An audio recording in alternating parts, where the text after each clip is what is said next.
everyone, in this extra video we are going to take a deeper dive into Skyboxes. So I'm starting off here in the Unity Asset Store. I found a decent free Skybox here, and I'm just going to go ahead and get this one to work with. Over the course of this video, we'll learn a little bit more about Skyboxes, as well as how to make our own using Photoshop.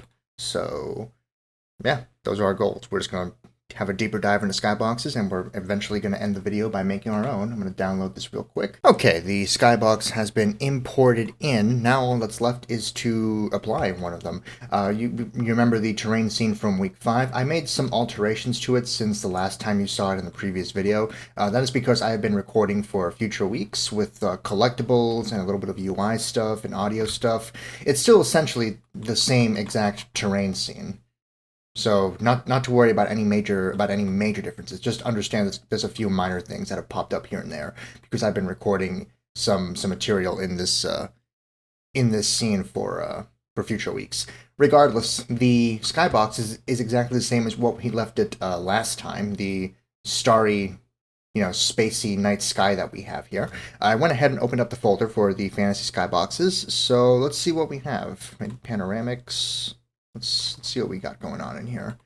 Yes, we have two different kinds of files here for each and every single Skybox. And it's important to keep in mind what they are. Skyboxes, similar to what we discussed last week with textures and materials. Skybox is the actual thing you apply onto the scene, is a material. Materials are not limited to models, to 3D models. Materials are used for a plethora of things, including Skyboxes. So remember the general order of operations. The material is applied to the asset, in some cases a model, in some cases a Skybox, and the texture is applied to a material. So we have two different kinds of files here. We have the texture files, and we have the material files. Now the material files can be applied into the scene as just as we did last time by going into the specific menus here. So we could go into, let's see, window, I believe it's rendering, I believe it is lighting, correct? Lighting settings. Here we go. Inside environment, we have the Skybox, we have directional light. We can apply whatever kind of Skybox we want here. There's the night sky one, and we can track down the fantasy ones. Here's all the different fantasy ones. We can apply them this way, or, as you may recall from previous weeks, when it comes to materials, you can literally just click and drag one onto the scene, and there you go, applied. Now, there is one potential issue when it comes to actually applying your Skyboxes. There may be some situations where you're not able to see a Skybox, and that all comes down to your camera inspector. So let's take a quick look at our camera asset here, which is the player camera. I've changed it a little bit from the previous scene. It's not the main camera anymore. I went ahead and made the camera a child of the player. It's called the player camera now. That's a different thing. Anyway. Here in the camera inspector, we can see something called clear flags under the camera component. It's what to display in the empty areas of the camera view, i.e., all this empty space that isn't just the that isn't just our terrain and our assets.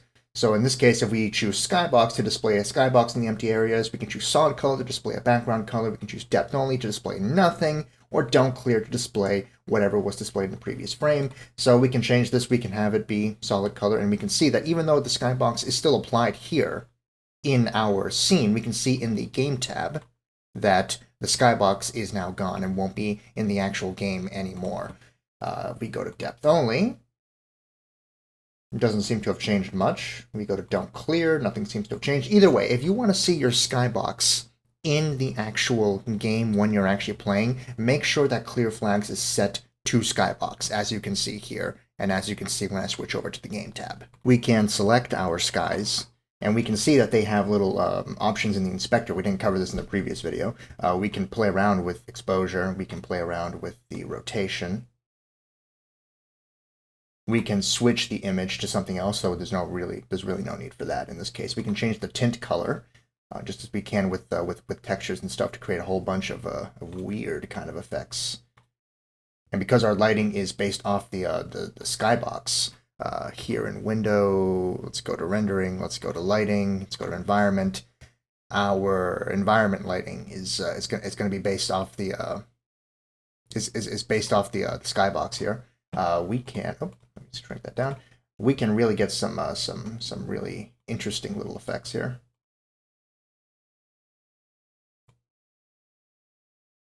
Something greenish like that. That's weird. That'd be fun. You can make a whole bunch of crazy things like that. 3D layout, image typing, mapping. I wouldn't mess with these. The render queue and the double-sided global illumination, I wouldn't mess with those either. It would just be these top options that I would mess with. Up here, you can see the kind of shader we're using, which is Skybox and Panoramic. For the purposes of our demo, we're actually going to be using a Skybox cube map in a little bit, but Panoramic is perfectly acceptable as well, as is six-sided and procedural and all that good stuff. For our purposes, though, for the one that we're going to be making, we're going to make a cube map. We're actually going to base it off a cube map here. So great. Let's move on. Okay, so step one is tracking down a cube map that we can work with as a template, as a base within Photoshop. Because in order to create our own skyboxes, it's very, very nice that we can bring in skyboxes, that we can alter the colors and all that great stuff. But if you can't find what you want in the asset store, then you can make your own, and you can do that with the power of Photoshop. So let's track down a map that we can use. You can use any kind of map, panoramic, cube map. For our purposes, we're going to play around with a cube map, but you can use any kind of template image that you want. In our case, though, we're going to see that this Fantasy Skybox asset has cube maps included. So I'm going to jump into Classic. Once again, keep in mind that these two files, for example, though they're called the same thing, fs000_day1, they are different things. One of them is a material that you can actually apply onto the skybox, and the other one is, in fact, a texture that goes on the material, and the material goes on the asset. So we can see that we have the cube map selected here, this little spherical one. It doesn't matter which one of these we select, really. I guess we can take this one. It's okay. All right, so we can go right-click, we can click Open, and we can see what it looks like. There is our cube map, and this is what we're going to use for Photoshop. Getting the cube map into Photoshop is the easy part, thankfully. So we want to make sure, first of all, that we're not selecting a material. We are selecting the actual cube map itself, the texture that goes on the material. The material goes on to into the asset. So we want the texture selected. We're going to right-click. We're going to open Show and Explorer. I'm going to drag in here so you can see. Here it is, Day 1 Sunless. We have an option of a whole bunch of them, but we're going to work with this one. Let's go to Open With. I just right-clicked and went to Open With, and I'm just going to choose Adobe Photoshop 2024. I'm going to give that a minute, and there we go. It's opened up in Photoshop, and now we are free to start working with it. All right, let's get to work. Our first step is going to be creating a brush for ourselves wherein we can use that to create our own clouds. So to do that, first thing we need to do is create a new layer. I'm going to create a new layer right here. I'm going to go ahead and hide this for now. I'm going to go ahead and take my paint bucket tool. I am going to go ahead and change it to white. And I'm just going to go ahead and paint this whole layer white. Next, we are going to go and create yet another layer. In this one, we are going to go to the Filter tab. We are going to go to Render. Or actually, this filter up here. This filter up here is the one I want. This filter, Render, and next we're going to go up to Clouds. Very nice. I'm going to go ahead and I am going to go to Adjustments under Image. I'm going to very quickly just make this black and white. Oh, nope, sorry. That's not the right one. I want to make this black and white. There we go. Next up, I want to go to Image. Again, this time Adjustments again, this time Levels. And I am going to adjust these for contrast, for much clearer contrast here. Yeah, that's not bad. There we go. Yeah, that'll work. Okay. Next step, I want to go up here to my selection tool. I'm going to change this to, by right-click, I'm going to change to an elliptical marquee tool. I'm going to select part of this. I don't know. Just some rando part. We can go maybe here. Just about. No, maybe we can go over here. I don't know. Just some part of this is fine. Next, we are going to go to the mask tool down here. There we go. Next, I want to go up to filter, blur, the Gaussian blur, and we can change this up.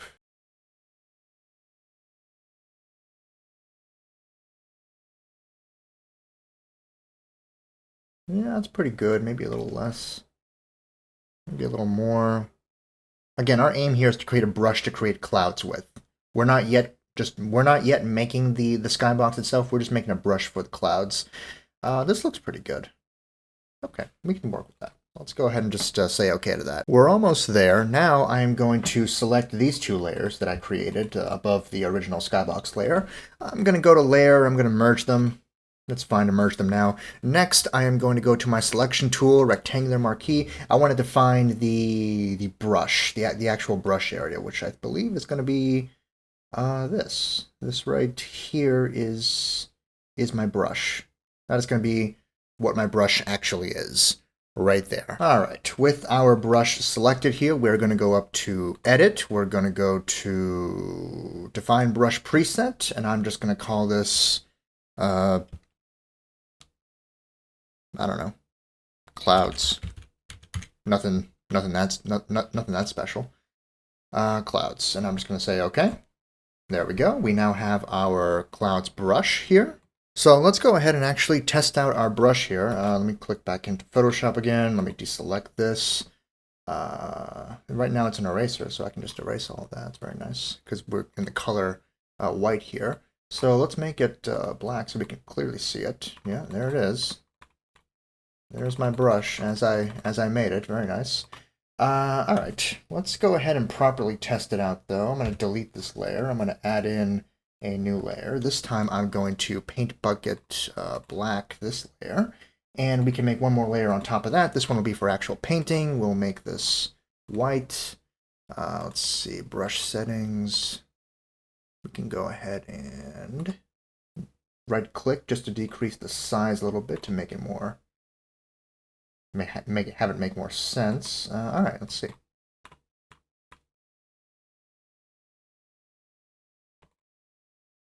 Okay, we can work with this.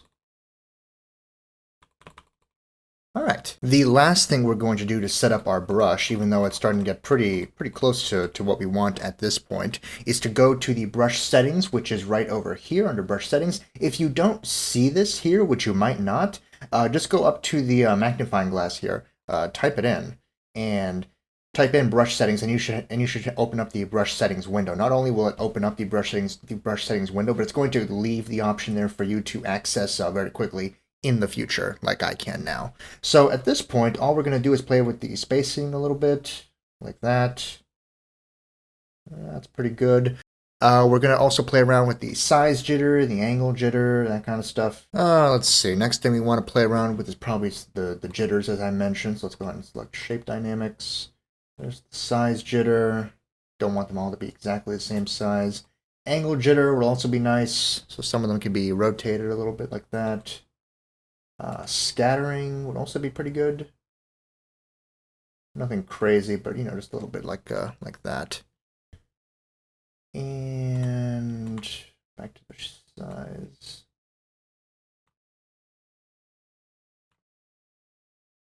Count jitter. Well, that might be interesting to have count jitter. Let's test it out real quick. How's this looking? Yeah, that's not bad. That's kind of interesting. All right. That's not bad. And with that, we are ready to actually make the skybox. Our cloud brush is ready. I mean, it's as ready as it's going to be. For demo purposes, we can do more with it, but for a demo, this is fine. So yeah, we're ready to go. Let's go ahead and get rid of these two practice layers and get to it, shall we? Let's go ahead and create a new layer. And now we're going to go ahead and create a gradient. Let's go ahead and make a new layer. There we go. I'm going to go ahead and go back to my paint bucket tool, which I right-clicked to make it my gradient tool. Next up, I'm just going to hold down the left mouse button, move this up. Next, I can select these circles individually and hold Shift to ensure that to ensure, there we go, to ensure that I get a nice vertical gradient here. And I can move them up and down to my leisure, depending on what kind of sky I want. Come on, don't do that. I have to select it first and then hold shift. That's why. There we go. And then all I have to do to change the color is just click on the on each of the circles, double click, and then I can just adjust the color manually from here. So let's make it darker for the top, and for the bottom I'll double click and make this blue but lighter, like, well, that's a nice light blue right there. Though this would probably be better if it was lower than something like that would be okay for our demo purposes. That I think we can work with, and obviously depending on the kind of sky you want, you would change this gradient up to be whatever you want. And if you manipulate this little diamond here, you can select where the you can select how smooth you want the gradient to be, the location in which the colors begin to blend together, and I think that's actually pretty good right there. That seems more natural right there. Okay. Next, I'm going to go ahead and unselect and hide my gradient layer, and we'll move on to the next step. First of all, we need to get rid of this layer mask that this gradient field already came with. Next, we're going to come down here to layer 1. We're going to deselect everything. We're going to hold down Control and select the cube map thumbnail here, so we can actually select it here within Photoshop with no fuss and no muss. Next, we are going to select the gradient fill, and we are going to not right click, we're actually going to go down here to this to add in a layer mask for the cube map right there. Hooray! With that layer mask created, we can just double check by seeing the layer here. Yep, perfect. We can go ahead and create a layer on top of that. And in this layer on top, finally, we can select our regular brush tool, which is going to have our clouds preset here. And we can go ahead and just start creating clouds, you know? Some nice big fluffy clouds for the purposes of this demo here. Not bad. And we'll just create a few. So, quick cut, I worked on the clouds a little bit more. I added a few more. I used a combination of my brush with the cloud stuff that we made in the beginning, as well as an eraser with the cloud stuff that we made in the beginning, to create and then, you know, create and shape these clouds to my to something closer to what I wanted. So I would create something with the brush, and then I'd use the eraser with the cloud brush to just kind of, you know, take away little bits and pieces to create something more, something a little bit more interesting to look at than just obvious computer-generated puffballs. We can probably get rid of all that entirely there. We can probably play around a little bit more there. That's a nice little cutoff there. That little bit there can be cut off just a little bit. And for demo purposes, I'm going to say this is good enough. Although obviously for your own sky, you know, feel free to create multiple different kinds of brushes and experiment with more complicated gradients and everything you'd like. I think that's good enough for now, though. So great, we're all done. That is how you create a skybox with Photoshop. Now we have to get it back into Unity. So I don't need this layer anymore, so I'm going to go ahead and delete that original template layer there. I'm going to take these two layers. I am going to go to Layer, Merge Layers. There we go. There is our final product there. I'm going to File. I'm going to export this. If I just save as, is it going to save as a PNG? It is. And it's going to save it within Unity. I don't want it to save exactly within this particular folder, though, so I'm going to specifically hunt down a folder that I would be okay to leave this in. In this case, I'm just going to leave it in the outside here in the main asset, so it'll be the first thing we see. I want to call this my sky, my custom sky. It is a PNG, so it should be okay. We can save. Okay. This should save to the exact same dimensions that the original Skybox saved to, since we didn't make any changes to the actual template of Photoshop here. So let's go ahead and open up Unity. let's go ahead and check out our assets here. And yes, we can see 2048 by 2048. Oh, that's interesting. Those are different. That is different than what I expected. Give me one moment. Quick cut to investigate, and it shouldn't prove to be any problems. So let's go ahead and move forward as I was planning to by selecting my my custom sky texture here. We have to do a little bit of work first to prepare it for a skybox material. So first we need to change the texture shape from 2D to cube.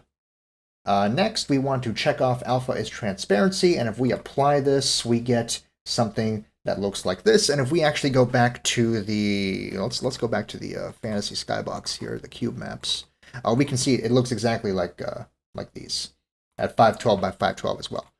So we are all set. All we have to do now is create a material. So let's go ahead and just right-click, create. This material, I'm going to call this my sky underscore matte. We want to change the shader, as we saw earlier, to skybox, in this case cube map, because it is a cube map. We are going to drag this into there.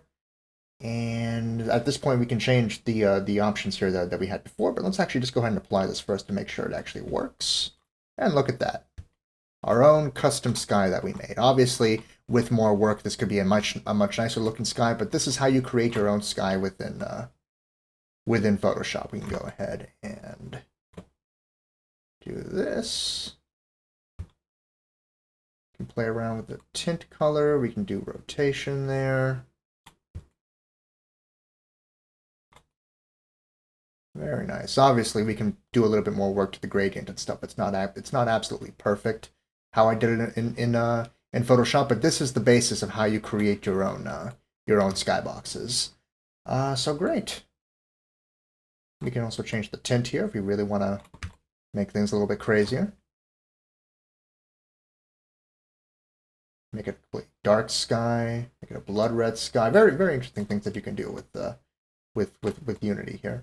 All right. Real quick addendum to the end of my video. I discovered that if I change the mapping here from auto, you can see what it was like in auto, to latitude, longitude, layout, cylindrical, and applied that, then it actually fixed the issue I had with the dramatic cutoff in my colors, making my sky a lot nicer looking. So there you go. That's something else. Also, really quick, I wanna show you the fact that that aside from applying your own skybox through 6-sided images or cube map images or panoramic images, you also have the power to do a procedural sky as well, if you wanted to. That's something else you can play with if you were interested in playing with that kind of skybox stuff too.